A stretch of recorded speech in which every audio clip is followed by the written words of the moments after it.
Mga kaibigan, magandang umaga. 9:04 is the correct time. 4 minutes after 9 o'clock in the morning.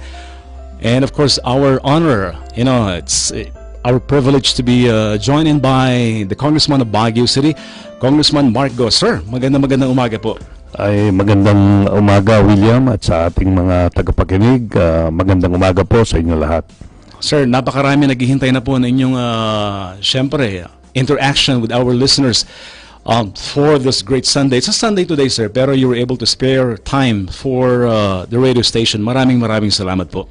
Well, it's also an honor to be here, William, in your program, and I hope that we can bring some important and relevant news to our people in the city of Baguio, including probably the things that we have been doing in Congress, an update of some of the important bills that we have deliberated, passed, and approved in the House of Representatives. Alright, mga kaibigan, pag-uusapan po natin, sir. Usapang Kongreso po tayo, serbisyo publiko para sa kapakanan ng mamamayan ng Baguio City. Sir, napakaraming questions po ngayon. May nagtatanong sa akin kanina, sir, pwedeng pakitanong kay Congressman Mark Go, ano daw pong ginagawa ng isang congressman sa House of Congress? Well, ang pinaka-principal task ng isang congressman ay gumawa ng batas. May kinalaman sa kanyang distrito at sa buong Pilipinas. Ito ang pinaka-role niyan. At ang pangalawa, meron ding oversight function ang Kongreso, and this is done through the various representatives ng ating bansa sa Kongreso. So, yun ang pinaka-primary responsibility natin. Kaya kung titingnan, every Monday hanggang Thursday morning tayo ay nasa Kongreso. Hindi lamang gumawa ng batas, kundi mag-attend ng mga iba't ibang committee meetings para maging sabihin na nating up to date yung kanyang gawain sa Kongreso, no? So ito yung talagang pinaka-role ng isang congressman, gumawa ng batas para sa ating bayan. So sir, hindi pala basta-basta, sir, no? Ang inyong ginagawang pagsisilbi para sa mamamayan ng Baguio City. Oo, hindi kasi simple lang yun. Kailangan meron kang batayan sa mga batas na yung ipa-file sa Congress. Kaya kailangan magkaroon din ng research ang bawat batas na yung ginagawa doon. At yun ang ginagawa natin. Kaya itong trabaho ito ay full-time ito. Actually, pagbalik mo naman dito sa Baguio, kagaya ng ginagawa ko, you have to cater to the needs of your constituents dito sa lungsod, no?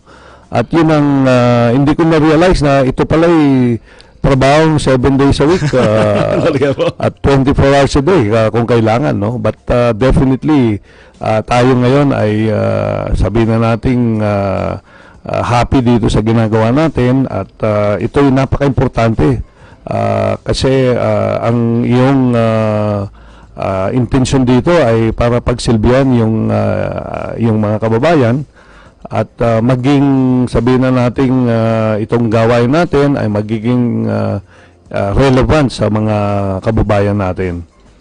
Sir, little background po. Sino po si Sir Mark Go before you became the Congressman of Baguio City?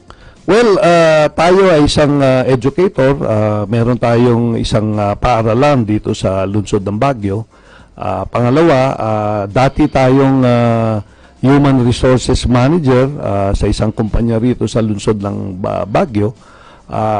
Isa rin tayong active member ng isang civic organization na ang ginagawa namin ay magbigay ng serbisyo sa ating lungsod at iba pang parte ng Benguet, no? Ito yung ginagawa natin at tayo rin ay involved sa mga various civic activities dito sa ating lungsod at hindi lamang dito kundi sa buong bansa, no? Also kasama ng activity natin sa Rotary, involved din tayo sa isang professional organization ng mga human resource practitioners. Ito yung People Management Association of the Philippines, kung saan tinutulungan natin ang iba't ibang mga HR practitioners sa buong bansa na maging epektibo sila sa kanilang pamamahala sa iba't ibang kumpanya nila. Maraming trainings na ginagawa ito At dito ay pinag-uusapan namin yung paraan, mga estratehiya para maging epektibo yung kanilang pakikiugnayan sa kanilang mga empleyado, and at the same time mabigyan ng magandang kinabukasan yung kanilang kumpanya at yung mga empleyado na nagtatrabaho sa kanilang mga kumpanya. Sir, meron dito napakahalagang katanungan para po sa inyo. What made you decide to join yung tinatawag na serbisyo publiko? Galing po kayo sa iba't ibang sektor ng lipunan. Yeah, alam mo, William, we started here in Baguio in 1975. So we have been here since 1975. So that's 43 years, no?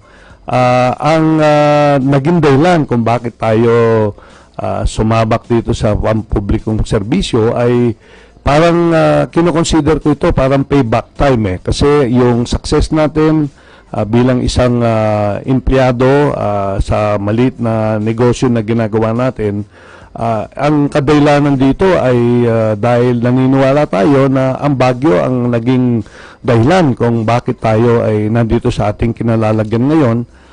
Gusto natin na ibalik yung mga blessings na natagap natin sa Panginoon, and at the same time dahil dito sa magandang sabihin na natin suporta sa atin ng ating mga kababayan dito sa lungsod ng Baguio, at ito'y utang natin loob sa lungsod ng Baguio kung titingnan yung nangyari sa atin, kaya gusto natin maibalik natin itong ating natamo, kumbaga na konting tagumpay sa pamagitan ng pagsiservisyo sa kanila. So ito yung isa sa mga dahilan kung bakit tayo napasok dito. Pangalawa rito, gusto nating share yung ating talinong konti at saka yung ating experience at kakayahan para makatulong tayo sa ating lungsod at sa ating mga kababayan dito sa lungsod ng Baguio.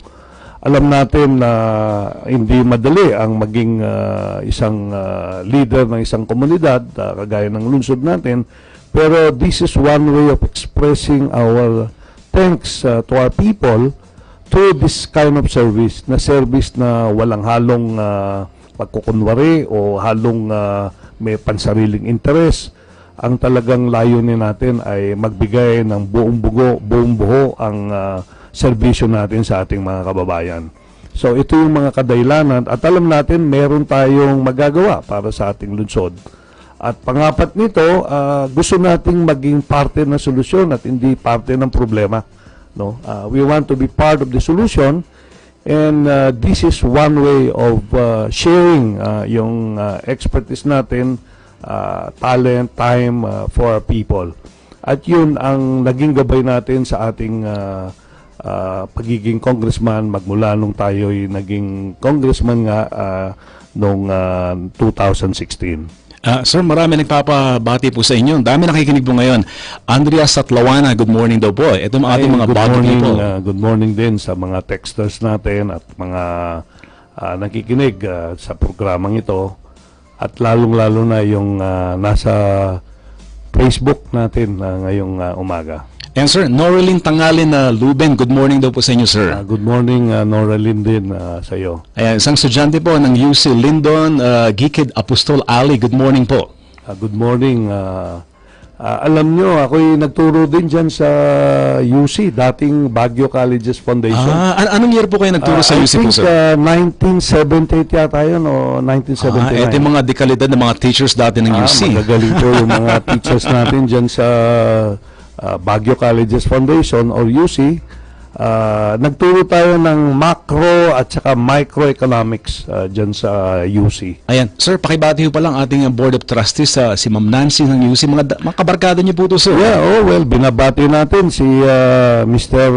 Ray Dean Salbosa, ang ating siya ng presidente ngayon, si sir. Nancy. Bali, kompo siyang parang pangalawa kay presidente. Okay. Oo. Executive Saka Vice President. Nene Bowman, at saka si Mr. Jerry Salbosa.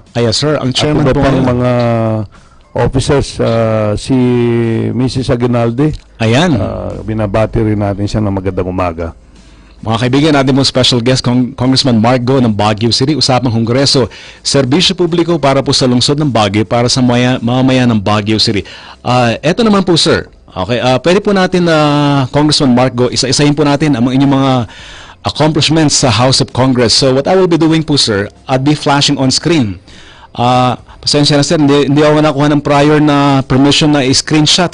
Okay lang yun. Okay lang. Thank you. Galing sa Facebook. Pagkatapos po, sir, hingi po kami ng background story nito. Yan. Yes, sige. Ito po inyong mga accomplishments sa House of Congress. Yan, sir. Unahin po natin to, sir. Ayan. Well, ito yung bill natin na require natin yung mga parents to plant 2 trees for every child born to them, ano. Ito ay na-approve na sa House of Representatives na sa Senado na ito. Ang gusto natin dito, pag nanganak ang isang magulang, ang kanyang responsibilidad ay magtanim ng 2 puno para makatulong tayo sa pag-improve natin ng ating environment, ano. Bago mo rehistro ang iyong anak sa local civil registrar, ang kailangan ay magtanim ka ng 2 puno.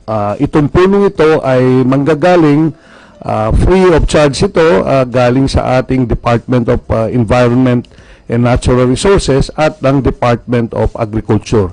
Yung puno na itatanim mo, pwedeng fruit-bearing tree yan, o kaya mga ornamental tree na unique sa isang lugar kung saan ka ipinanganak o kung saan ipinanganak ang iyong anak, ano.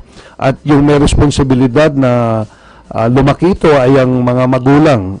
Gusto natin kasi dito magkaroon ng emotional attachment yung pagtatanim ng puno.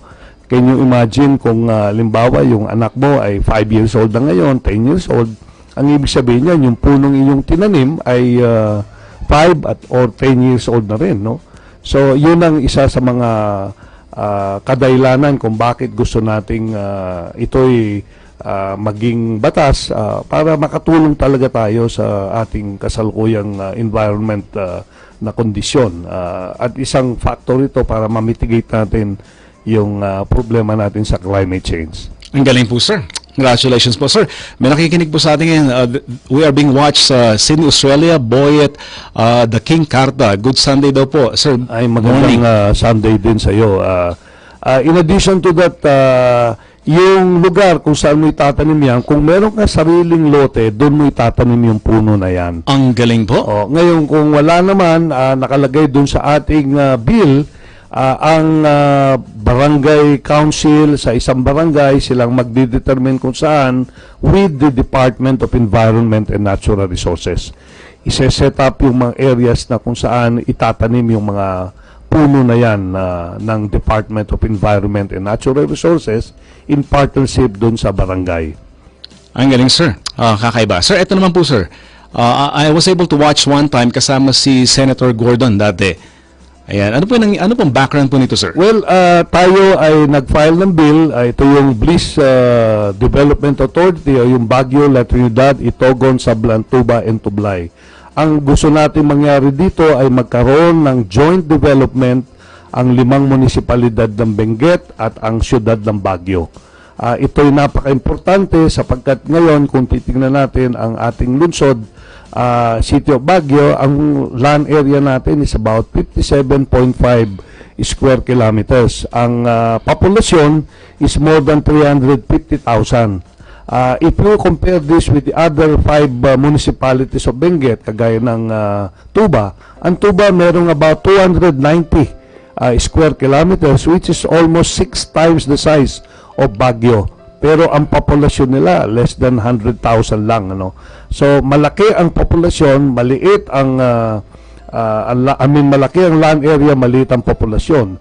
Itogon is more than 400 square kilometers. Maliit din ang populasyon compared to the city of Baguio. Ganun din ang Tublay, ang Sablan, no.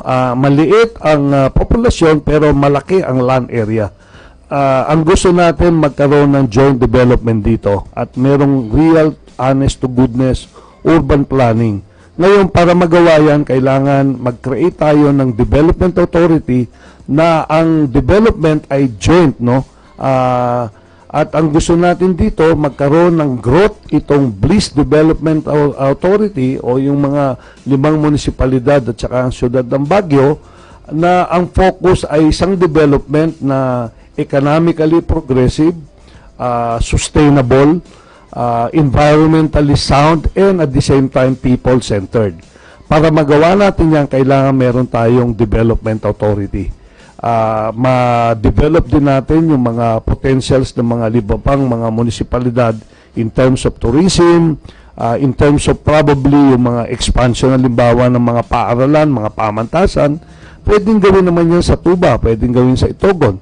Pero mahirap gawin yan at this point in time kasi kulang tayo ng sabihin na nating infrastruktura, at the same time kulang ng urban planning itong mga 5 munisipalidad na ito at saka yung Baguio. So with the creation nitong sinasabi nating Bliss Development Authority, itong issues na ito na aking nabanggit ay mabibigyan ng kalutasan. Especially also, halimbawa, may problema tayo sa traffic, no? May problema tayo sa waste management, may problema tayo sa housing. No, once we plan together, magkakaroon ng synergy in terms of resources, in terms of talents, itong 5 plus City of Baguio, at magiging effective ang natin, ang ating Bliss, no, para sa iba't ibang mga kababayan natin dito sa Bliss area. And at the same time, ang gusto natin, while we are going to do this, walang diminution ang mga local government sa kanilang pagiging independent from one another. What cannot be done by one municipality, no? If you put together all these municipalities, we can do better than just having one, no? So yun ang konsepto natin dito. Gusto natin na they will work together, magkaroon ng cooperation, magkaroon ng collaborative effort. And this is only possible to the creation nitong Bliss Development Authority. Ang ganda po, sir. I really salute you. Congressman Marco, Baguio City, ating po special guest. Usaping Kongreso, serbisyo para po sa lungsod ng Baguio, para sa mga mamayan ng Baguio. Sir, eto naman po, sir. Excited po ako dito bilang isang educator just like you, sir. Eto, napakaganda po to, sir. Yan. Well, as of today, ang TESDA ay maraming training center sa buong Cordillera. Meron tayong training center dito sa Baguio. Ang tawag natin dyan isa rito, yung Baguio School of Arts and Trade. Sa Benguet, meron din tayong training center. Sa Kalinga, sa Apayao, sa iba't iba pang mga munisipalidad ng Cordillera, no? Ang gusto natin mangyari dito ay i-consolidate itong lahat ng training centers na ito, no, into what we call itong Cordillera State Institute of Technical Education, para magkaroon tayo ng programa na ang effort natin ay isa lang, no, at mag-offer tayo ng mga world-class training programs. At the same time, ang national government will fund this para makapagbigay tayo ng world-class training. Yung mga training programs na mga short-term ay mariretain sa TESDA, pero yung mga training programs na involving at least 1 year to 3 years, ang gagawa nito itong Cordillera State Institute of Technical Education. At magkakaroon tayo ng executive director na magmamanage dito at magiging isang technical institute kamukha ng mga nag-aaral, limbawa tayo sa mga koleyo, meron tayong state university. Ito naman sa mga vocational technical institutions, no? At ang tawag natin diyan Cordillera State Institute of Technical Education. Dito sa programang ito, under our existing law, no, sinama rin natin sa bill natin, ito ang magbabayad nito ang gobyerno. Yung mga mag-aaral dito ay libre din, no? At ang batas na ito o itong bill na ito ay na-approve na rin sa House at the same time sa Senate. Nasa office na ng presidente ito at in due time, probably in 1 or 2 weeks, ito ay magiging batas na. So once this is approved, ang gagawin natin dito, magkakaroon tayo ng isang namumuno dito at i-consolidate natin itong lahat ng mga training centers na ito, and we will offer mga world-class training programs, and we will establish partnership with the various industries in the country para yung mga mag-graduate dito na 1 to 3 years madaling makahanap ng trabaho, at yung mga kukuha sa mga empleyado nito ay yung mga kumpanya na meron tayong partnership with them under this particular program. Sir, we would like to get your reaction para po dito. Yan. Ito po ay isang comment ni Senator Gordon. Sabi niya, napakaganda ng Baguio noon. Umaga pa lang, naamoy mo na ang pine trees. May mga fogs daw po na nag-uusok sa bibig mo kapag nagsasalita ka. Pero ano na bang nangyari sa Baguio ngayon? Overpopulated na? Puro smog? It's time to make a new Baguio. Yeah. This is basically the concept natin dun sa Bliss Development Authority. Actually, si Senator Gordon, nabanggit niya yung statement na yan nung tayo nagkaroon ng public consultation tungkol dito sa bill na i-file natin, itong Baguio, La Trinidad, Itogon, Sablantuba, and Tublay Development Authority.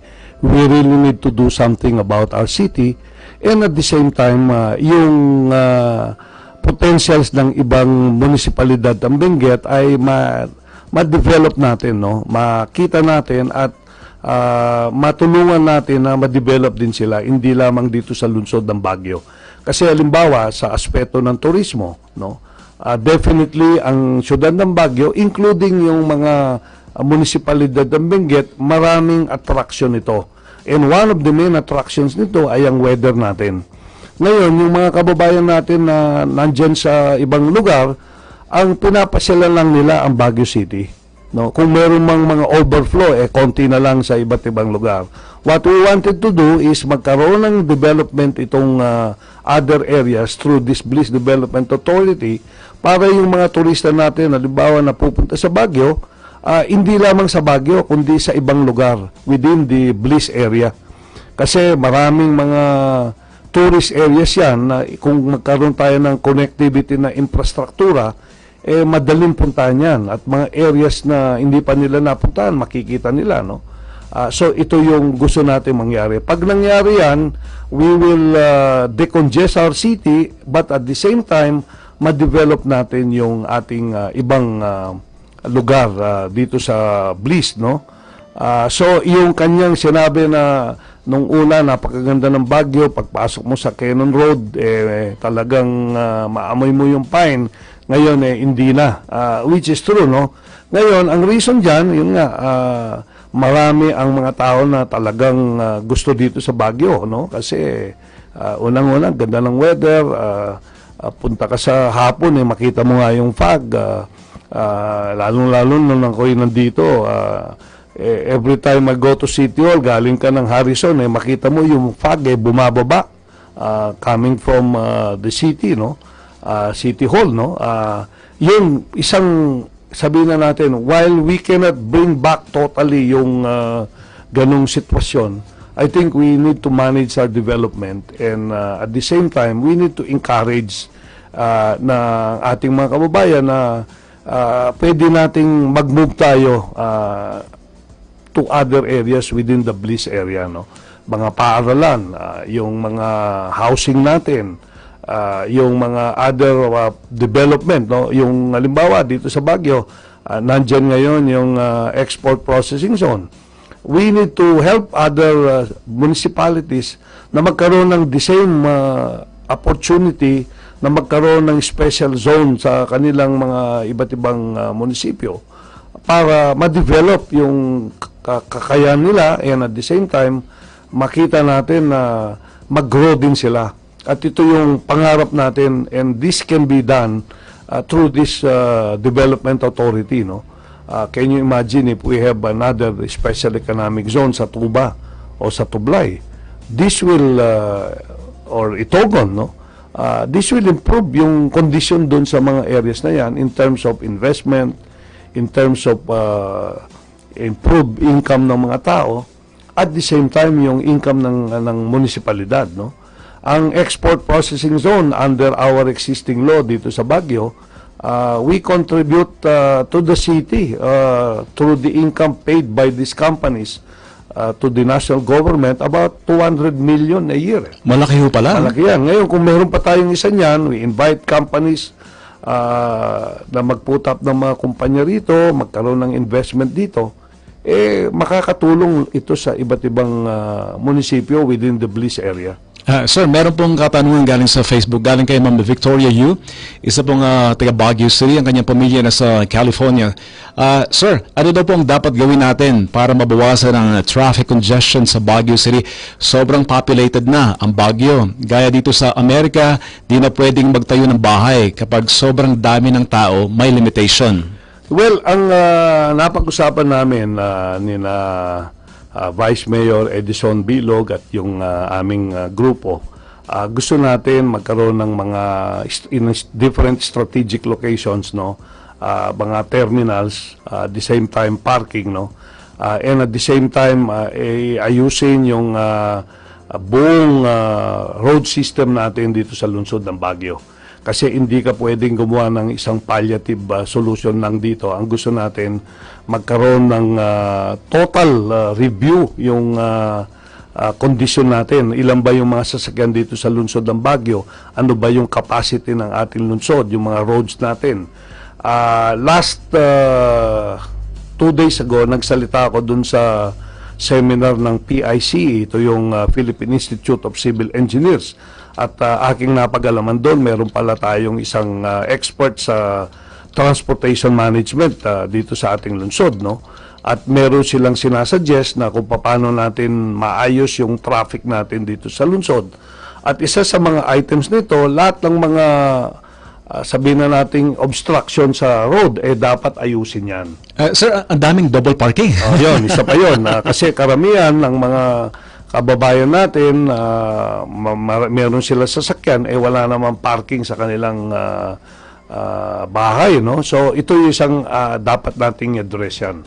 Ito yung isang effort na dapat gawin, hindi lamang yung moving vehicles na nagpaparada sa mga iba't ibang kalye ng City of Baguio, pati na yung mga iba't ibang mga sabihin na nating structure na hindi dapat nandyan sa daan. Okay, yun ay immediate na dapat gawin yan, no? Para may ayos natin. Yung mga daanan ng mga pedestrian ay dapat magawan din natin ang paraan yan para may ayos natin. Pangatlo, pwede rin natin tingnan yung siguraduhin natin na kailangan ma-move out natin in different areas yung mga infrastruktura na nandyan na hindi naman dapat nandyan. And probably we need to review yung pagbibigay ng mga permit sa mga nagtatayo ng mga malalaking building sa buong lungsod ng Baguio. No? At yun ay pwede nating irekomenda sa ating gobyerno dito sa lungsod ng Baguio para magawa ng immediate action on this. Especially yung pag-decongest ng ating mga daan, no? Kasi na aking nakita, wina-widen natin yung road pero ginagawa lang parking. Instead of daanan ng mga sasakyan o kaya pedestrian, ang nangyayari, nakaparada yung mga sasakyan. So I think we need to be vigilant about this para ma-decongest natin at magkaroon ng talagang honest to goodness na at sabihin na natin strategic at saka permanent fix dito sa problema natin sa traffic at over-congestion ng ating mga daan dito sa lungsod. So sir, kailangan po namin ng isang Congressman Mark Go para lahat po ng mga problema sa Baguio ay mabigyan ng solusyon little by little.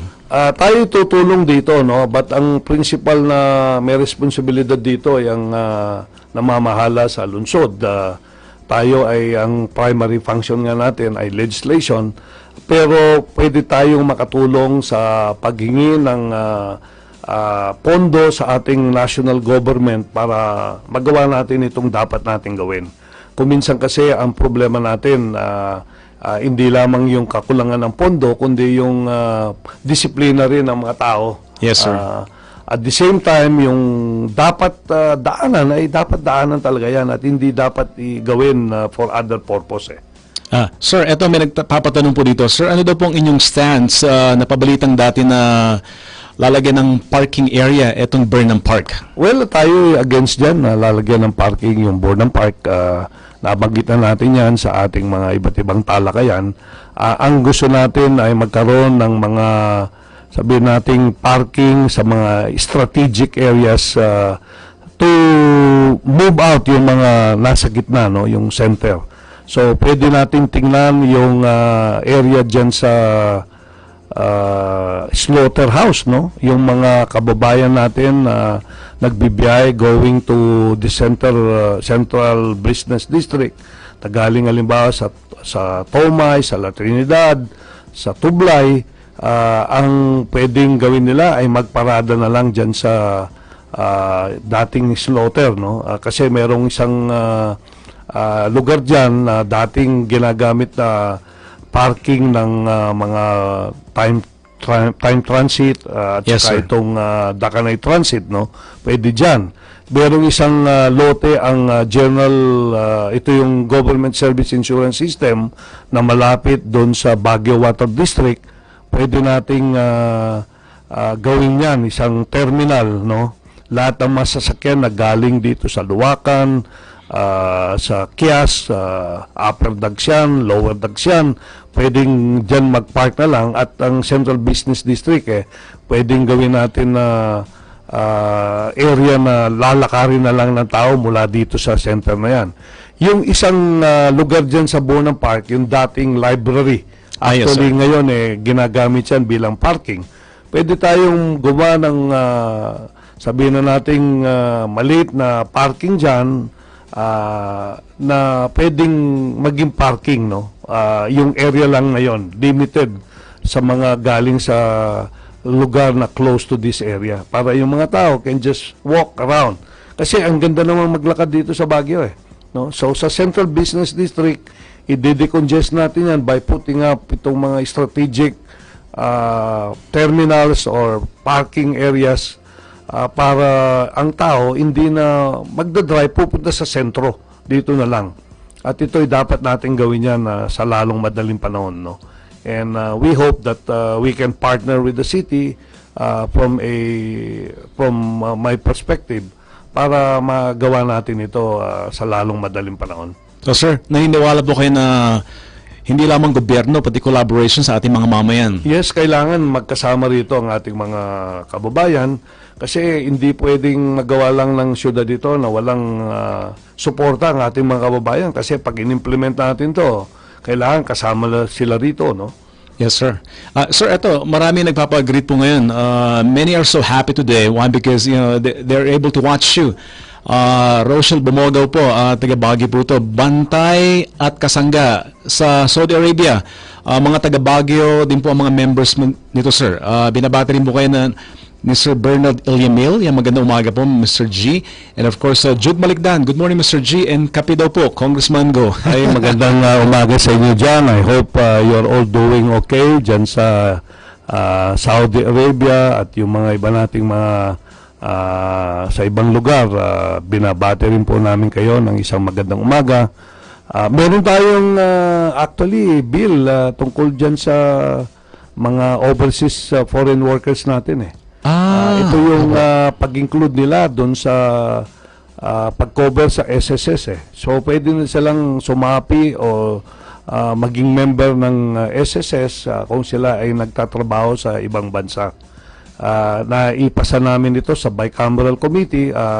Hopefully the President will sign it soon into law para makover natin even those who are not working in the Philippines.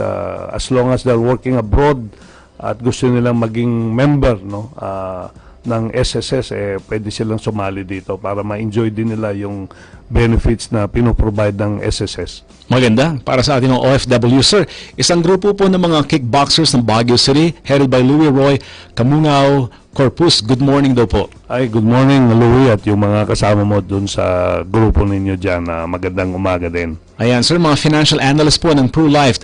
Ma'am Mirna Lasso, good morning, Sir G. And Congressman Mark Go.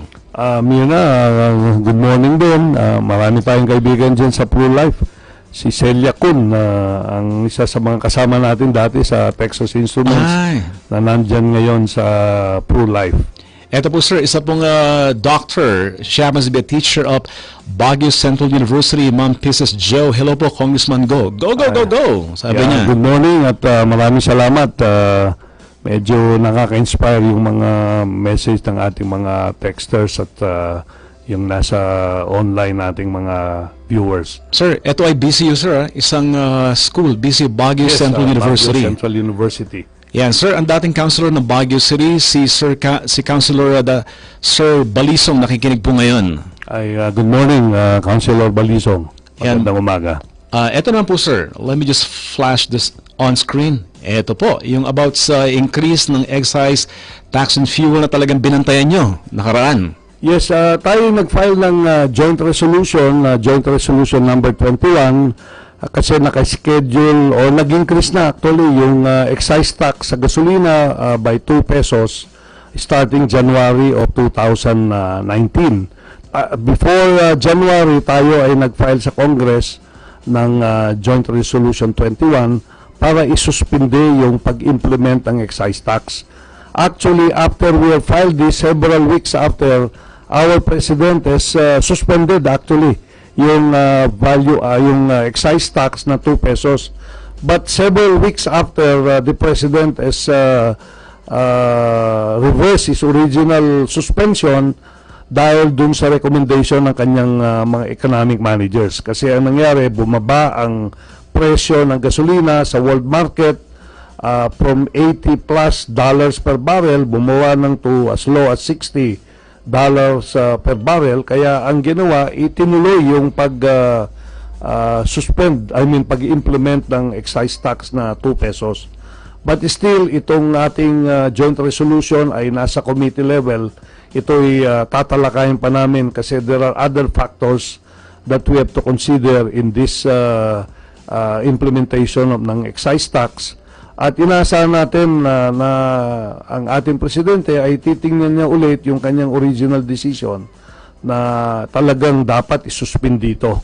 Kasi ang nakita natin, bumaba nga ang presyo ng gasolina sa world market, but there are other factors that we should consider. It's not only the price of the fuel sa world market, merong mga ibang aspeto rito na dapat i-consider. At ito yung tinatalakay namin. Nagkaroon kami ng technical working group meeting. Ang chair namin dito sa technical working group ay si Congressman Miro Kimbo ng Marikina. At inaasahan namin na in due time ang ating presidente ay titingnan niya ulit ito at ibalik yung kanyang original na decision na isuspende itong implementation ng excise tax starting January of 2019. Eto sir, binantayan ko to ng todo. Yan, binasa ko ng todo to eh. Yung capacity ng beds sa BGH, 500 to 800 beds po, sign into law. Yes, ito yung isa sa mga bills na natin na na-approve na into law. Ang effectivity nito, September 28, 2018. Ito yung pinirma na ng Presidente. Nung ako'y nag-assume ng aking trabaho bilang isang congressman, isa sa ginawa ko ay umikot tayo sa iba't ibang ahensya ng ating gobyerno dito sa lungsod ng Baguio, including itong Baguio General Hospital. At nakita ko doon, nang ako'y bumisita doon after my assumption, na maraming mga pasyente ang ating lungsod at yung mga ibang pasyente rito hindi lang taga Baguio kundi sa iba't ibang lugar dito sa Cordillera, sa regions 1 and 2, no? At maraming mga cases na yung mga pasyente ay wala sa mga kwarto, nandun sila sa hallway. Nako. Particularly dyan sa OB-GYN section. Yes, no? sir. At nakita ko rin na kailangan ng rehabilitation ng ating ospital, no? Nakipag-usap tayo sa iba't ibang mga doktor at sa head ng Baguio General Hospital at napag-alaman natin na ang capacity lang ng BGH is about 500 beds at ang occupancy rate is 144%. So at any given time, ang ospital ay mga 700 to 750 yung kanilang mga pasyente dyan. Ngayon, nakakalungkot, makikita mo yan. So ang ginawa natin, immediately when I arrived in Congress, tayo ay nag-file ng bill para increasean yung kapasidad ng ospital from 500 to 800. And this would require a lot of funding from the national government, no? So we were able to justify before the committee, at the same time na-justify natin sa plenaryo ng Kongreso na dapat talaga dagdagan ang kapasidad ng ospital. This means na kailangan magtayo ng mga bagong building, mga rooms, mga doktor, mga nurses, mga other staff ng ospital ay dagdagan para makapag-cater tayo ng maayos sa mga pasyente na nandyan sa ating ospital. At pwede lang mangyari yan kung i-increase natin ang kapasidad ng ospital. At ito nga, from 500 to 800, at tayo ay nagpapasalamat sa ating Pangulo na pinirma niya yung ating panukalang batas. At kung makikita natin, ginagawa na yung simula ng pagtataas ng kapasidad ng ospital. This is going to be done in the next 2 to 3 years, but they've started doing this para ngayon ang maseserbisyo natin hindi lamang 500 kundi 800. Ang budget ng ospital na yan ay mag-increase by probably 60, 70, 80%. At yun ang isa sa mga palagay ko na kailangan. Kasi makita mo dyan sa ospital na yan, it's really patronized, no? Sabihin na nating tangkilik ng ating mga kababayan, hindi lamang dito sa Baguio, kundi pati na sa ibang lugar. No? Hindi mo kasi pwede sabihin, hindi ka taga Baguio, kaya hindi ka pwede, no, dito.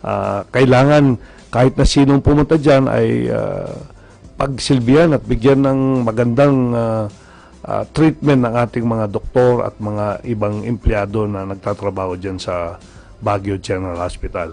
Ito'y napaka-importante. Magkakaroon din tayo ng iba pang mga sabihin na natin yung specialty centers dyan. Isang plano ay magkaroon ng heart center dyan sa Baguio General Hospital. At gusto rin natin isa sa mga programa natin dito yung magkaroon ng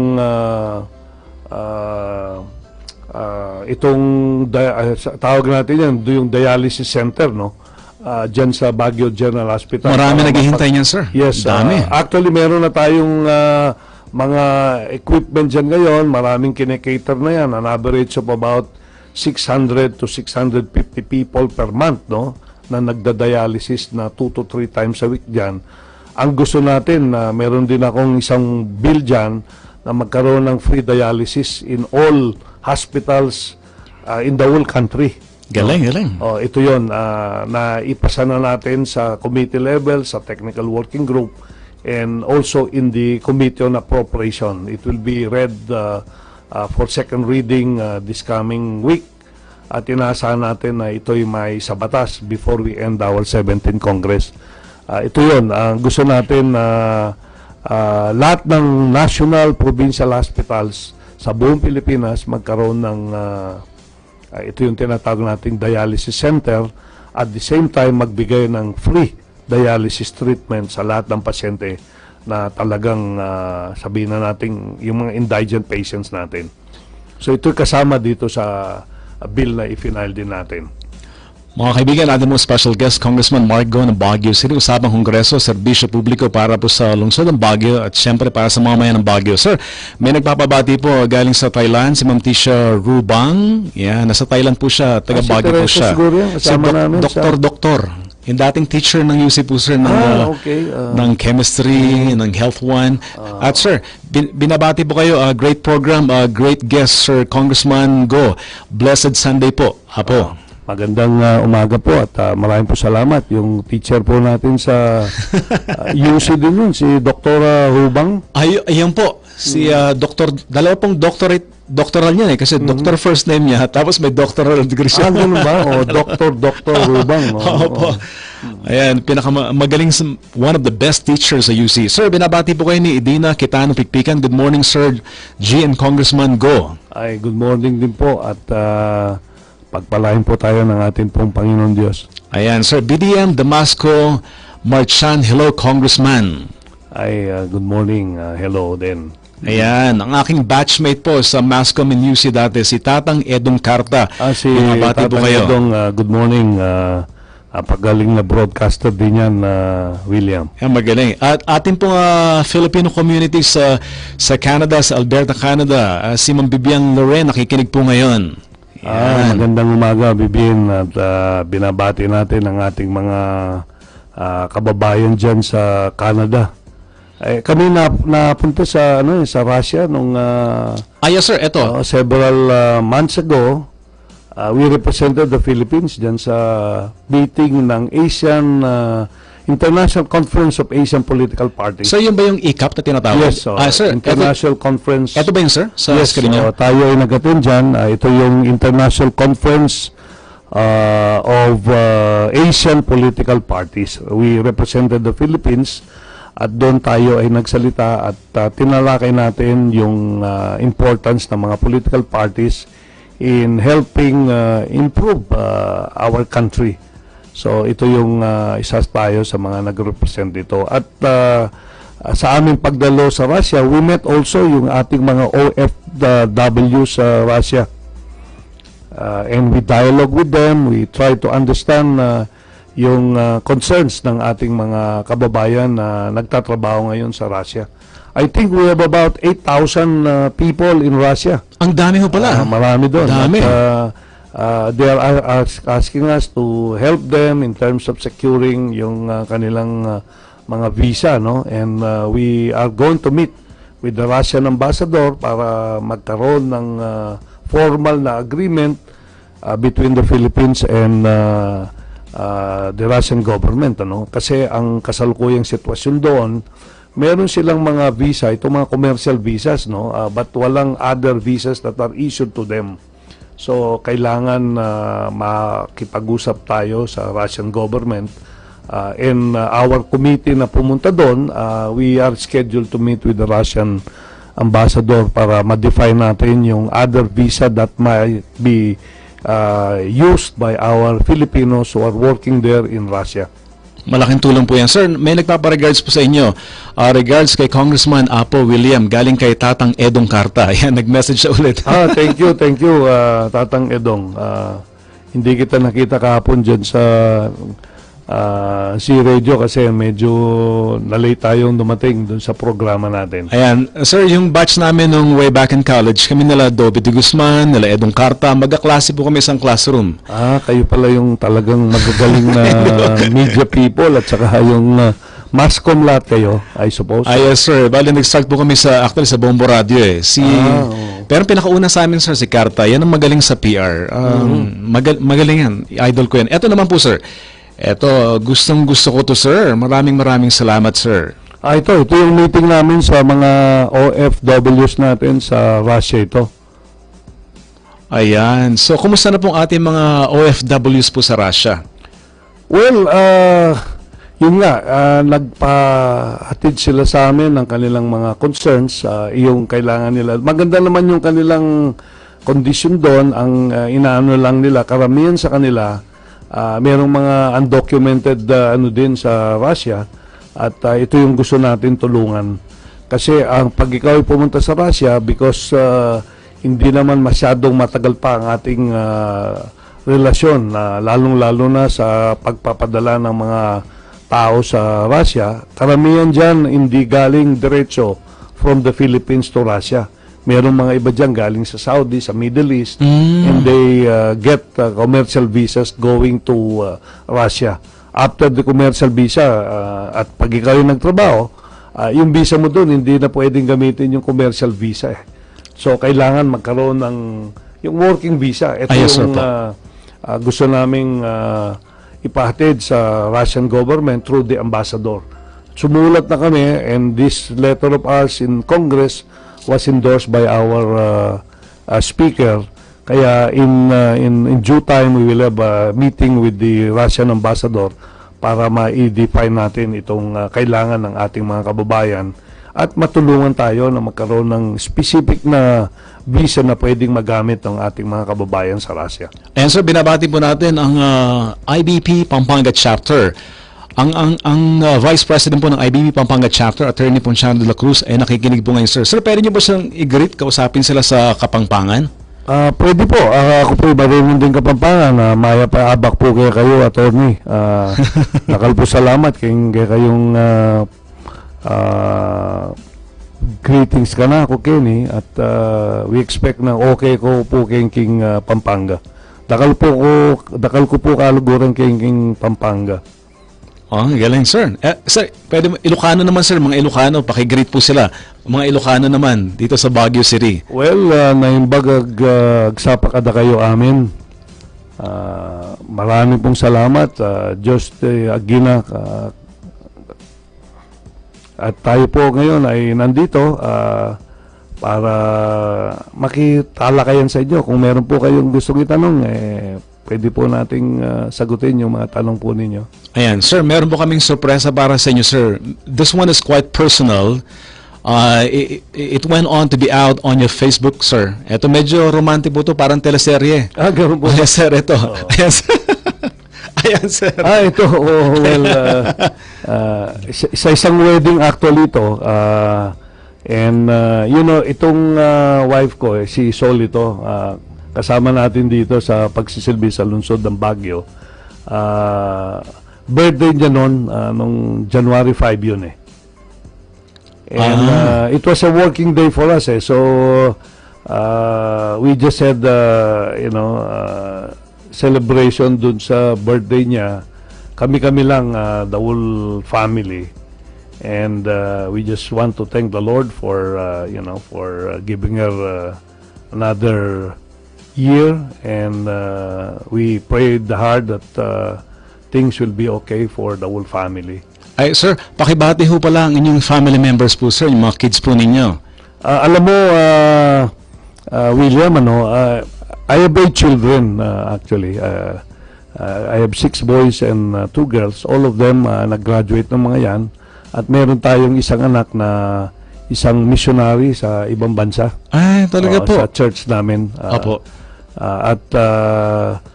He just visited us and is back sa Brazil at undergoing another service sa church namin. Sa Paraguay actually siya pupunta ngayon. And he has been there for several years na. I cannot recall anymore how many years. After graduation from college, siya ay nag-decide na mag full-time service sa Panginoon, and he is now doing missionary work in Brazil. Ay, sir, pakigarit ho pala inyong mga staff sa House of Congress. Yes, well, unang-una, binabati natin yung ating pamilya, ang aking asawa, at ang aking mga anak. Of course, ang ating mga empleyado, staff dito sa district office, nandyan si Mel, si Hannah, si Lawrence, si Jing, at yung mga kasama natin dun sa Go and Serve livelihood program natin. Sa Congress, yung mga staff din natin dyan, binabante natin sila. Salamat sa pagtulong nila sa atin, maging epektibo yung pagsisilbi natin sa taong bayan, lalo-lalo na sa mga batas na pinasana natin sa Kongreso. Alam mo ko, William, kailangan maganda yung research team mo rito. Yes, sir. Para makagawa ng magandang batas. Kailangan natin yan. Hindi tayo basta-basta nagsasabit ng batas sa Kongreso hanggang hindi natin napag-aralang mabuti ito. And it requires a lot of study, a lot of work, a lot of research para mabalangkas natin yung magandang batas na makakatulong sa ating bayan at sa lalong-lalo na dito sa lungsod ng Baguio. Kaya sa buong team natin sa Kongreso at saka dito sa district, maraming salamat sa inyo at binabati ko kayo ng magandang Sunday at kung hindi pa kayo nag-church, pumunta na kayo ngayon. Mga kaibigan, 2 minutes before 10 in the morning, ang ating bisita po, special na bisita, Congressman Marco ng Baguio City, USAPING KONGRESO, SERBISYO PUBLIKO para po sa lungsod ng Baguio, para sa mamamayan. Sir, marami mga teachers po ng UC nakikinig po sa inyo ngayon. Pakibati po sila, sir. Dami. Well, lahat ng mga teachers, first love natin yung teaching actually. Yes, sir. Yun ang unang trabaho natin. Binabati natin yung mga teachers dyan sa UC At sama na rin natin yung mga teachers sa SLU, sa UB, at iba pang mga universidad dito sa lungsod ng Baguio. Actually, nung ako'y nagsimula sa Baguio, ako'y isang lecturer sa UP, University of the Philippines. Naging full-time teacher din tayo. At doon tayo nagsimula yung career natin sa training and development. When I was teaching sa UP, I was recruited by Texas Instruments to become their training and development manager. And after 2 years, tayo ay na-promote bilang Human Resources Director. At the rest is history. I did not realize na makapagtrabaho tayo sa kanila ng 21 years. No? Siguro dahil nag-enjoy tayo sa trabaho at we are doing a lot of work for our employees. At ito kasi palagay ko may relasyon ito sa trabaho natin sa Kongreso ngayon o isang public official. Kasi pag ikaw ay nasa HR, what you do is you take care of the interest of your employees as well as the interest of your employer. Pupunta sa iyong mga empleyado, they bring out a lot of concerns, and your main responsibility is to how to address these concerns. Yes, sir. And this is related to itong itong pagtatrabaho natin. Lalong-lalo na ang primary role natin gumawa ng batas. Pero pag tayo ay nandito sa distrito natin, sa office natin, ang mga kababayan natin pumupunta, mayroong kanya-kanyang concern na ipinaabot sa iyo at mga tulong na hihingi nila. So I'm not new to this kind of work. To a certain extent, yung trabaho natin sa kumpanyang pinagtrabahuan natin ay talagang serbisyo sa mga empleyado. So itong pagtulong natin sa ating mga kababayan when they come to our office, talagang na-inspire tayo lalo. At the same time, na-encourage tayo na ipagpatuloy ito. No? Kasi you see people, when they come to you, they leave the office, happy sila. Dahil alam mo, nakatulong ka sa kanila. Ito yung fulfillment natin which is the same nung tayo ay nagtatrabaho sa kumpanyang pinagtrabahoan natin.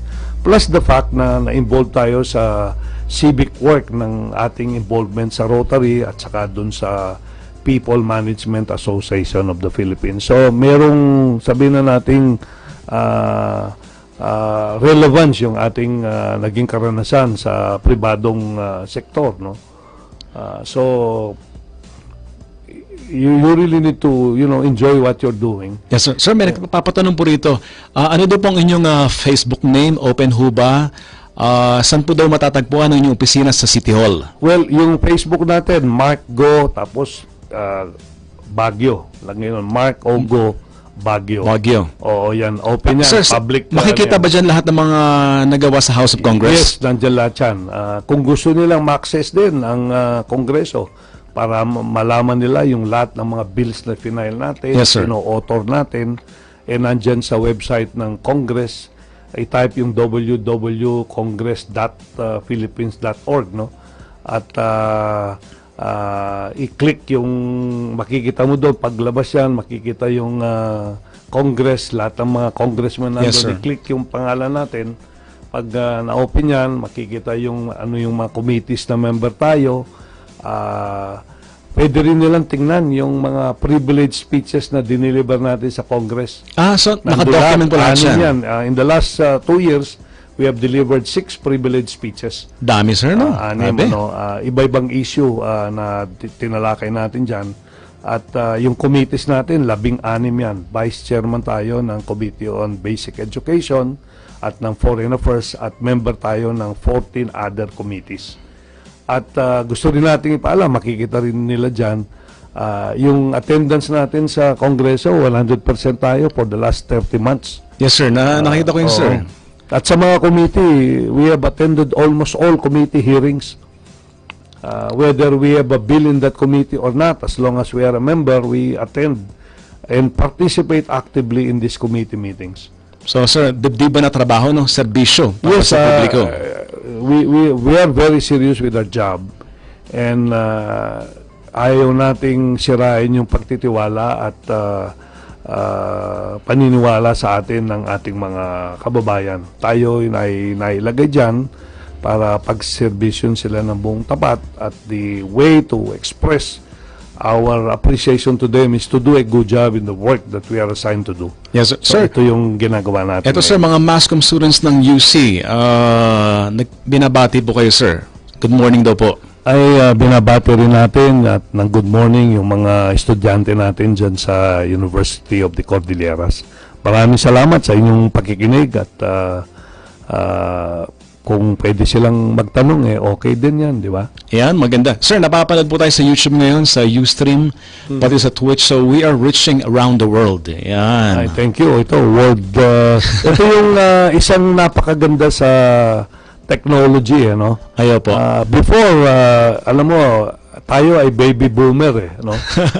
Nakita natin lahat after the Second World War. Pag sinabi natin baby boomer, ito yung mga ipinanganak after the Second World War up to 1964. Yes, sir, No? po. Ito yung mga baby boomer. Nakita natin noon, hirap din kung magkaroon ka ng telepono, hindi ba? Landline yan. Yes, sir. It takes years and years before you get a line, no?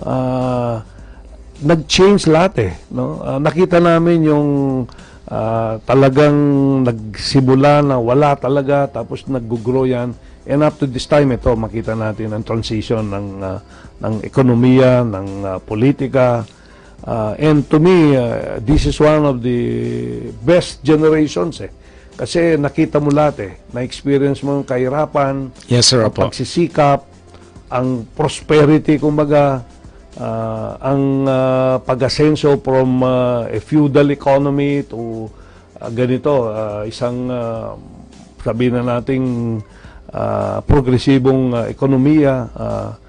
Nakita rin natin na before walang technology, ngayon talagang grabe, no? And this is brought about by the changes obtaining in the world, and alam mo, ang driver dito ay ang creativity ng tao. Yes, sir. And this is one thing that I'd like to emphasize sa lahat ng mga aking kinakausap, no? Kailangan, even in teaching, kailangan ang pagtuturo will be focused on developing the creativity of people. And many successful companies are successful not because of mayaman sila or they have everything in life, no? In the business, but because they have creative people who can make things happen. Kamukha ng cellphone. Noon, I still recall when we had an earthquake in Baguio, ang cellphone natin parang baterya ng kotse. Yes, sir. Diba? Yung Ano laki na yun. bang pinakaunan Motorola. yung cellphone dati, sir? Would you remember? Which one? Anong pinakaunan yung cellphone na Yun, I nagamit? still remember, ang kumpanya namin, binigyan kami ng telepono, yung Motorola. Ito yung bulky. Ito yung bulky. Parang baterya na ng kotse. Sir, No? Pag meron ka nun, sikat ka nun, no?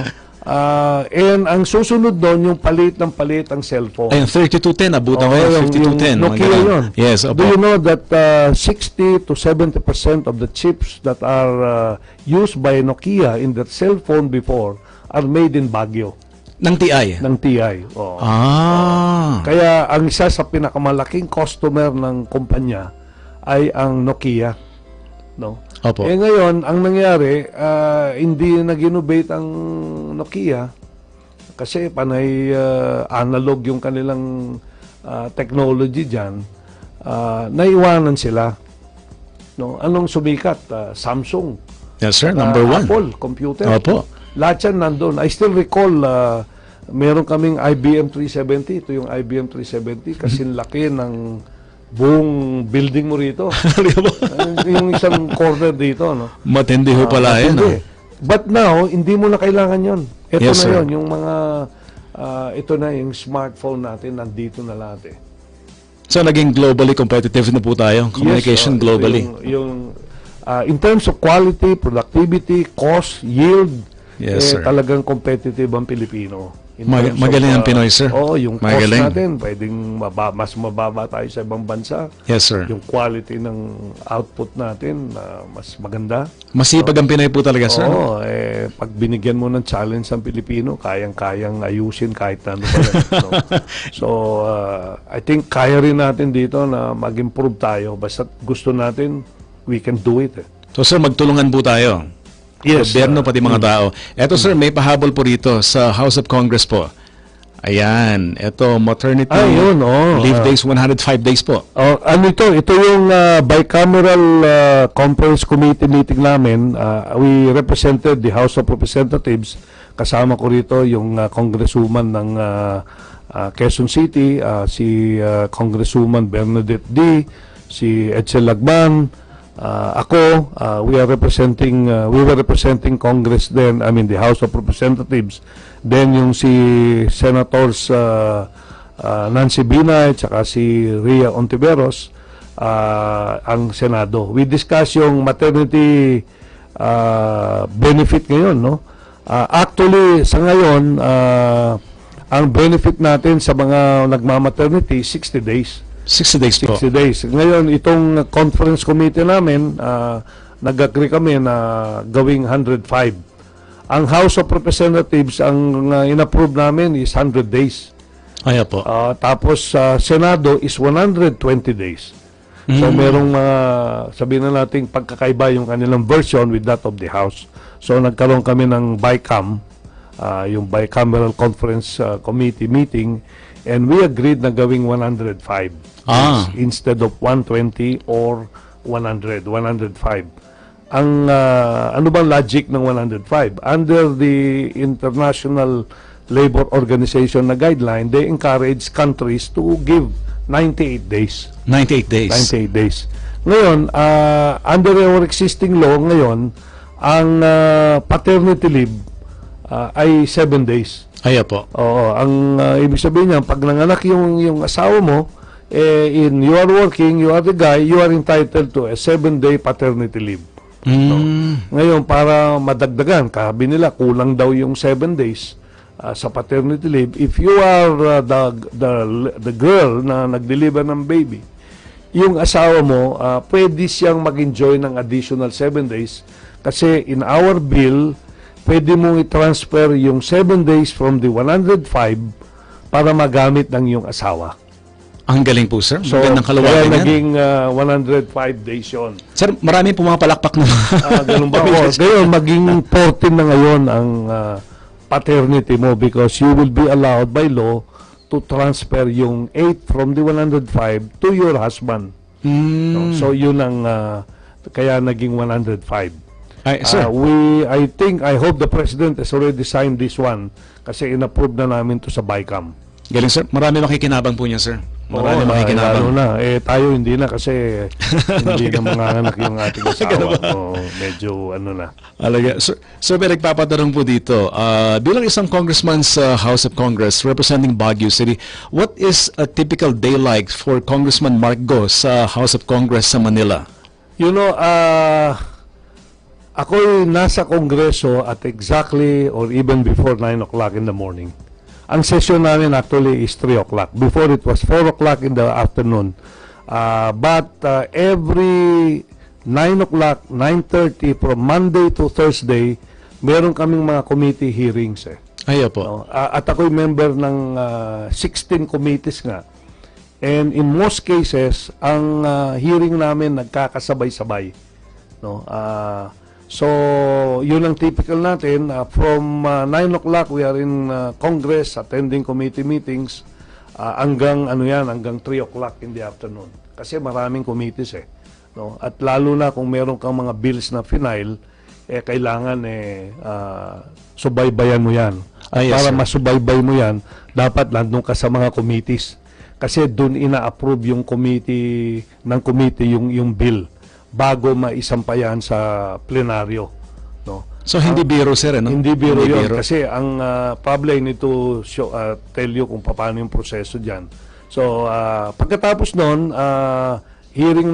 session namin at 3 o'clock but before nga 4 o'clock and matatapos yan, merong time na matapos at 7 o'clock in the evening, pwedeng 9 o'clock, pwedeng 10 in the evening, depende kung ano yung mga tinatalakay ng mga bills for second reading or even third reading. Sir, nangyari na ho ba, Congressman Mark Go, na hanggang hating gabi na doon kayo? Madaling araw pa yan. During budget hearing.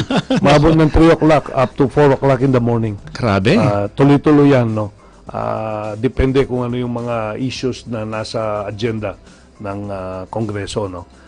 Ngayon, ang before you file a bill, you do research. For example, yung bill natin sa BGH from 500 to 800. We did the research, we talked to a lot of people in the hospital. Then from there, we dropped the bill. Yes, sir. No? We look at the budget requirement of this bill, paano ma-execute ito, sino ang mga agencies na dapat maimbitahan para makausap sila even before na-file natin yung bill. Then you file this bill. After several days from filing, ang bill na ito ay mababasa on first reading. It will be presented sa plenaryo. Yes, sir. After the reading of this bill, the House will determine kung saang committee ito isasubmit.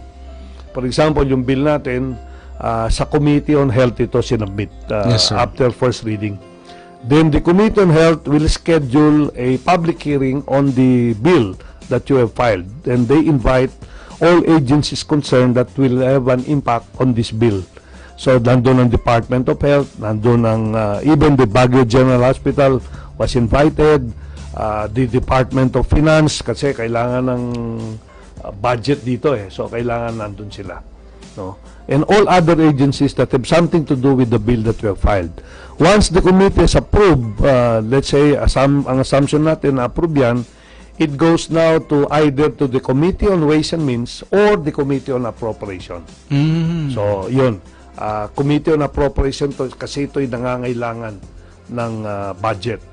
Once the Committee on Appropriation approves it, pupunta ito sa Committee on Rules.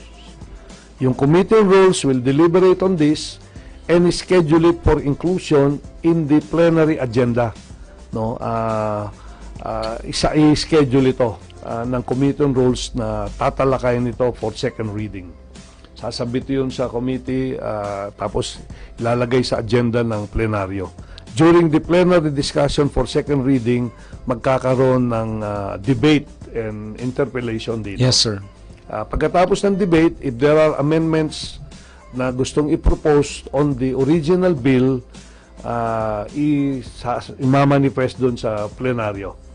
At kung approve yung amendments, isasama yan.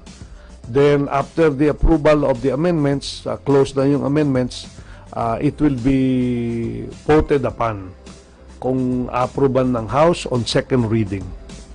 Pag na-approve on second reading, maghihintay ka ng 3 hanggang 5 araw bago tatalakayin on third and final reading. So, sir, parang dumadaan sa butas ng karayom. Dumadaan yan. No?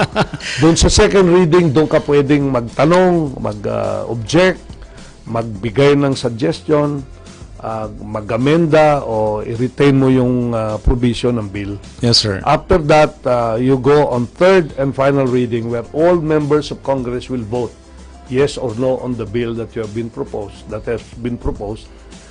After that, na-approve yan, itatransmit sa Senate. Senate will follow the same procedure. Yung ganon.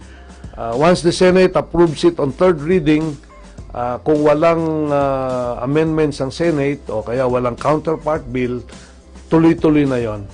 But if there is another version ng Senate, magkakaroon ng bicameral conference committee. Ang committee will come both from the House at saka sa Senate. Ayan. Once the BICAM approves it, it goes to the President. Sir, salamat sa inyong pagiging so early sa House of Congress. No absences. Yes. At syempre, magaling yung inyong staff, people behind you working in the House of Congress. Ang daming bills Sobra. Sir, may nagpapabati po sa inyo. Iram, Icarg, Alirab, good morning to all of us. Have a blessed Sunday. Yan, mga taga Baguio, dami nakikinig po ngayon. Ay, thank you very much sa ating mga nakikinig at binabati natin sila ng magandang umaga. Konting background po sa nangyari po ito kasama si Senator Gordon. Well, yun, ginawa natin yun sa Camp John Hay noong January 4, yung Senate hearing. The hearing is about yung Bliss Development Authority bill na final natin na na-approve sa House at merong counterpart bill actually sa Senate, final ni Senator Ralph Recto. At yung bill ni Senator Recto ay similar to our bill. We asked him to help us in the Senate. So, i-final niya ito. And we are expecting na itong Senate version will be released and approved before itong next week. Baka ma-approve na ito. Kasi we got a draft copy of their Senate version at ang suggestion nila imbes na tawaging Bliss Development Authority, gawin na lang Greater Baguio Benguet Development Authority. Yes, sir. So it sounds okay naman, di ba? Yung gawin nating Greater Baguio Benguet Development Authority. Doon sa hearing na yan, we heard a lot of items tungkol dun sa Bliss Development Authority, and some of those who were there highlighted specifically yung problems natin dito sa Baguio. Like yung gusto nila na wala nang building na itatayo sa lungsod ng Baguio, no? Yes, sir. This is a good suggestion. However, we would like to consider this when we implement na itong Bliss Development Authority bill na ito, na kung magiging batas na ito, no? Kasi baka mahirapan tayo at this point na sabihin natin wala nang building na itatayo, no?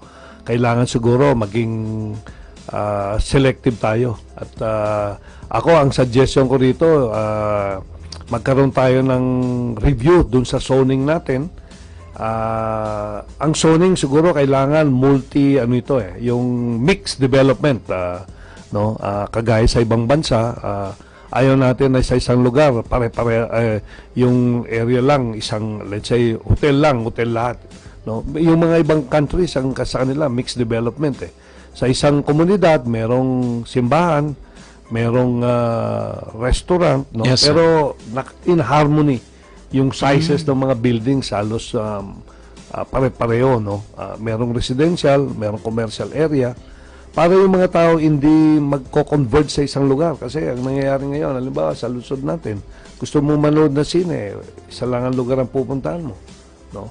Sa Central Business District. Samantalang kung Yes, sir, clustering yan, itong area na ito, mixed area, ma-define mo kung ano yung imimix mo doon, no? At pare-pareho based on the slope of the lugar, mas maganda yung ganong development So ito, pwede nating iplano ito sa pag na-approve na itong bill natin. Ito yung Bliss Development Authority. Sir, isa kayong economic manager. Yung experience is really comes out naturally sa inyong ginagawang trabaho po sa House of Congress. Alam mo, isa tayo sa mga nag-interpolate dun sa discussion namin sa budget Ang budget natin for 2019 is 3.757 trillion. At ang House na-approve na ito, pero sa Senate, na-approve na rin sa Senate, kaya magsisimula na yung BICAM itong Lunes. Kasi hindi pa na-approve yung ating budget. At inaasahan natin na although merong mga conflicting provisions yung Senate with that of the House version, pero we expect na itong next week ma-approve na ito para mapirma na ng Presidente at ma-implement na natin itong budget na 2019. During the plenary discussion ng budget at saka dun sa committee ng appropriation, ako bilang isang dating student of economics, ang gusto natin kasi sa budget, balance budget. Yes, meaning, you only spend what you can afford to raise in terms of revenue. Hindi ka gumagasta more than what you're capable of spending. Yes, sir. No? Kagaya ng isang pamilya, kung ang kinikita mo ay 20 mil isang buwan o 50 mil, huwag kang gumasta more than your income. Kasi ang mangyayari niya, magkakaroon lang maraming utang Yes, sir po. The same is true na nangyari sa Pilipinas. Magmula nung panahon ni Marcos hanggang the time na si Pinoy, ang total debt natin, both external and foreign and local, no, ang total debt natin is about 6.6 trillion. Total yan. No, noong 2017, nung nagrekomenda ang Duterte government, ang inutang natin is about 530 billion. For 1 year lang yon, 2017, 500 plus billion. Noong 2018, when we approved the budget, kasama nung budget na yan, ay ang borrowing natin, another 830 billion. Billion. Billion. So, 1.3 trillion na yung inutang natin during the last 2 years. Ang interest payment natin annually as of today is about 300 billion. No? So 2018 nag-end ang ating fiscal year, ang magiging outstanding loan natin, kasi nagbayad tayo ng interest, nagbayad tayo ng konting principal, ang magiging outstanding balance natin na utang is about 8.2 trillion. Malaki. Laki yan. From 6.6 naging 8.2 trillion o 8 trillion. This year, 2019, yes, sir. ang uutangin natin is about 1.1 trillion. Laki nun, di ba? 1.1 trillion. Pero ang balance budget deficit, ang deficit budget natin is only about 600 plus trillion. Yes, sir. I mean billion. No, ang utangin is 1.1, pero ang budget deficit mo for 2019 is about 600 billion. So merong sobrang utangin natin na more than 500 billion. Ang reason for that is dahil nga itong mga utang natin na babayaran plus interest ay uutangin din natin para bayaran natin. So utang after utang mangyari? Yes. Nang utang ka para bayaran mo yung utang mo at yung interest sa utang mo. No. Yun ang ano. Ngayon, ang ako'y nagtanong dito sa interpellation natin, ang nag-sponsor ng APRO sa budget ay si dating yung congressman natin, si Joey Salceda. Nandun yung mga economic managers. Ngayon, ang sabi nila, and meron din logic dito, kailangan nating mangutang para mag-grow natin ang economy. At saka tayo ang isa sa maliit na utang compared sa ating GDP sa ibang bansa kung ikumpara natin. So yes, we sir. can manage, in other words, yung ating pagkakautang, no? At pwede nating bayaran yan dahil maganda naman ang takbo ng ating ekonomiya. Kasi ang expected growth ng economy natin for 2019 is about 7 to 8%. Ang growth natin for 2018 is about 6.2%. So kung mag-grow tayo ng 1%, there is no problem na makabayad tayo ng pagkakautang natin. Kasi expansionary nga naman kung ang budget mo ay may deficit, kasi you spend more than what you are capable of raising, but at the same time, merong expansionary effect ito sa ekonomiya. Yes, sir. No? But kailangan, ang suggestion ko dito nung ako yung nag-interpolate, kailangan meron tayong plano na probably in the next 5-10 years, magiging balance na yung budget natin. No?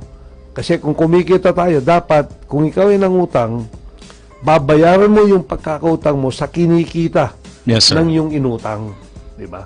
Yun ang dapat kailangan natin. And hopefully, magiging tama yung ating mga economic managers na because of the expansionary effect of this borrowing, lalago ang ating ekonomiya at makakabayad tayo sa ating mga pagkakautang.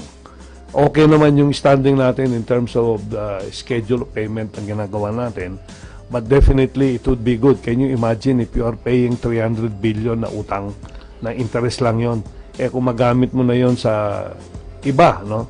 Ibang mga proyekto ng gobyerno, mas maganda yon. Yes, sir. Sir, nakikinig po ngayon ang McDonald's, Ma'am Erlinda Salcedo Lapitan, ang manager of all managers ng McDo, si Sir Michael Del Rosario. Si Michael, si Michael, good morning. Yan. Sir, medyo sa lighter side tayo ni Congressman Mark Go. Mga kaibigan, nakita niyo po, napakaraming accomplishments, bill after bill, perfect attendance sa House of Congress. You know, he comes in so early, around 9 in the morning, though the session starts usually at 3 in the afternoon. Pagdating sa Baguio, trabaho pa rin. Eto sir, the lighter side of Congressman Mark Go. Who is Congressman Mark Go away from politics? Well, we are a father, no? So we have to do our job as head of the family. We spend a lot of time with our children when we are not busy with our job. meron tayong konting time to exercise, lalo na early in the morning. Yes, sir. Wala man tayong major na sports activities right now. Actually, before tayo ay naglalaro ng golf when we were not in politics.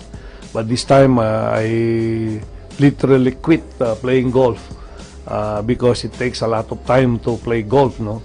But definitely we need to do a lot of exercise. When I'm in Manila, I wake up early and I walk from 6 to 7 in the morning and dress up and leave the house at 8 o'clock and leave the office at 9 o'clock. So because it takes about close to an hour from our place in Manila to the Batasan in Quezon City, no?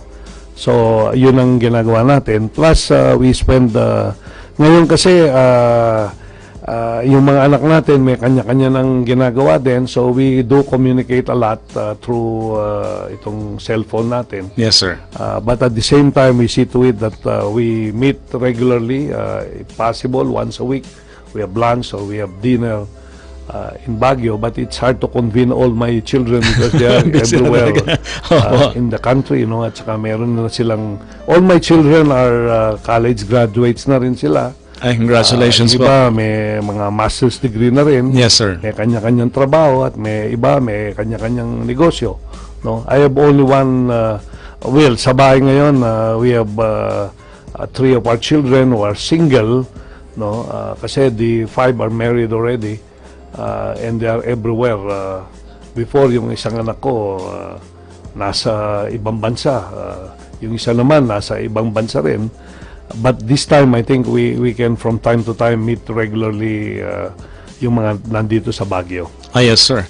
Sir, ano daw pong inyong message for the people of Baguio for the coming Panagbenga 2019? Well, ang suggestion natin dyan sa ating mga kababayan, we need to enjoy, hindi lamang during Panagbenga, we have to enjoy ourselves every day and be happy with what we are doing and all the blessings that from the Lord.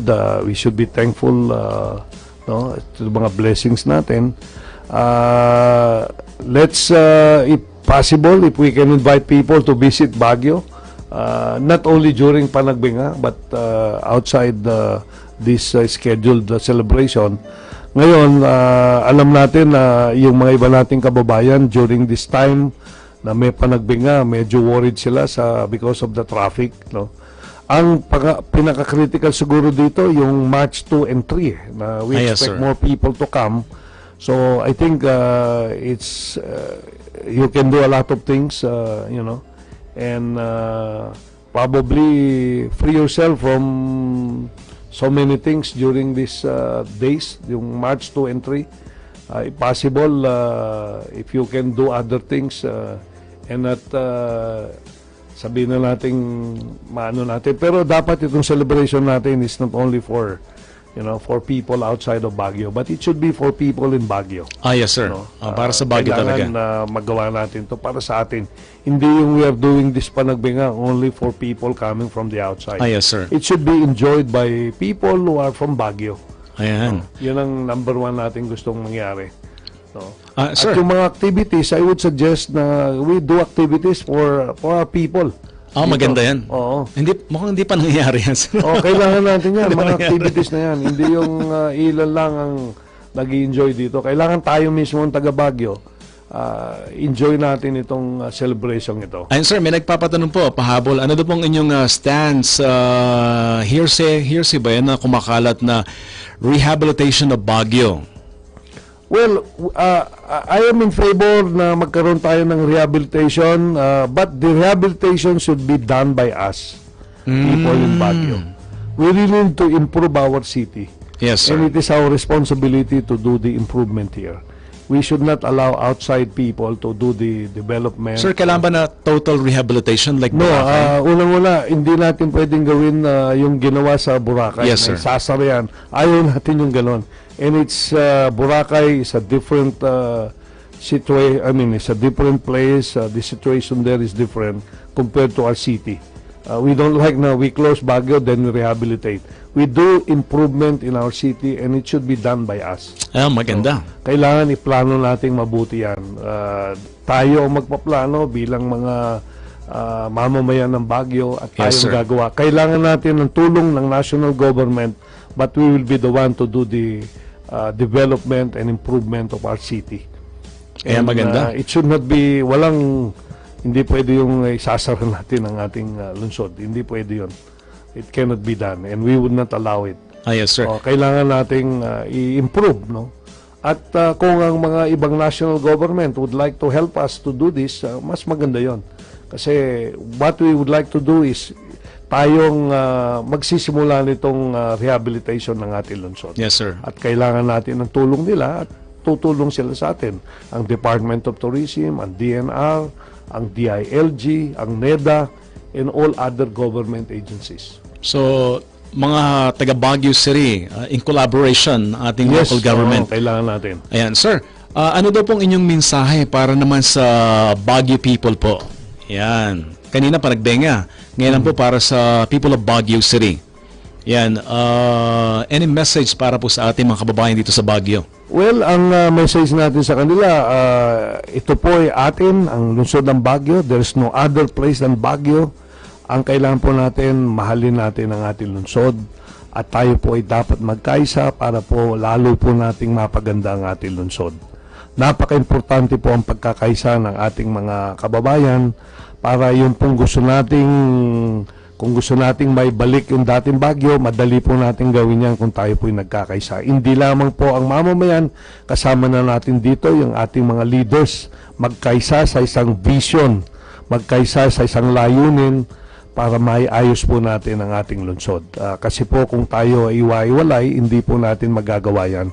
Ang nasa legislative body ng ating syudad, ang ating executive, lahat ng mga administrative offices, kailangan po tayong magkaisa dyan. At kasama natin ang ating mga iba't ibang mga kababayan na iba't ibang grupo, kailangan po natin yan. Kung tayo po ay nagkakaisa, madali po ang lahat nating gawain.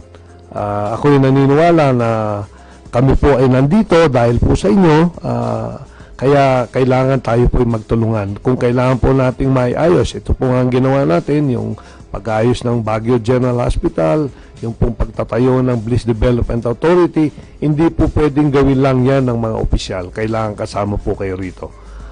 Pag-ayos sa trapiko, kailangan ang kooperasyon ng bawat isa. Hindi po pwedeng ang mga pulis lang ang mag-aayos ng traffic. Kailangan kasama po tayo rito. Pag-aayos sa problema natin sa basura, pag-aayos sa problema natin sa pollution. Lahat po dapat kasama po tayo rito. And we ask your help. But we provide, dapat yung leadership will provide a clear direction where we are going and how we will get there. But the support of the people is needed.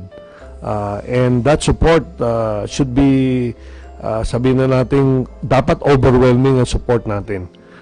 Kung meron pong hindi pare-pareho opinion natin, mag-agree po tayo at kung tayo nag-agree na, we need to be one in ensuring na itong mga gusto nating mangyari ay may sagawa natin. Mga kaibigan, natin mong special guest, Congressman Mark Go ng Baguio City.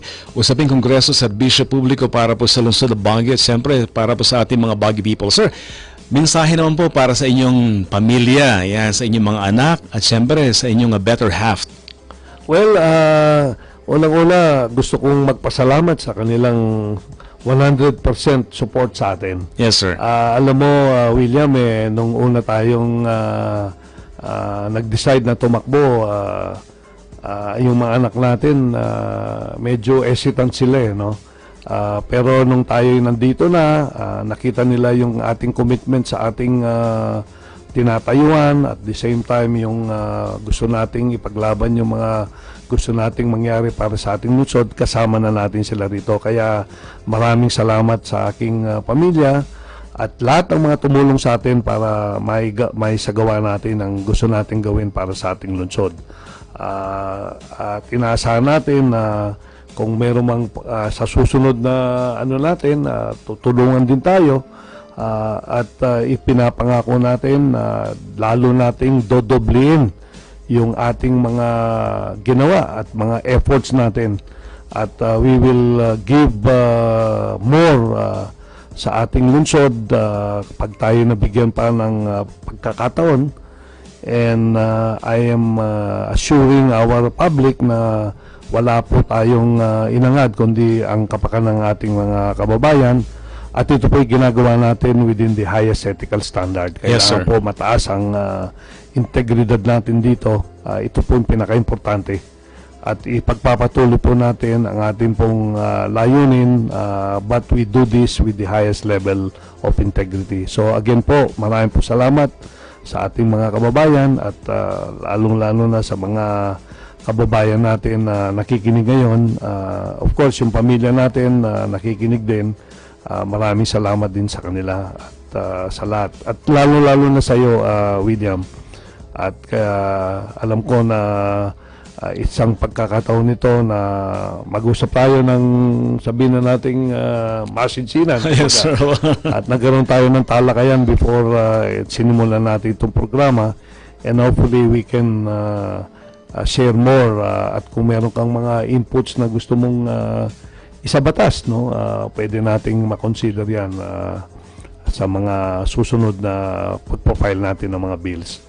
So again, sa lahat po ng nakikinig na nasa Facebook, na live na nakikinig sa mga radyo, marami po salamat, at pagpalain po tayo ng ating pong may kapal.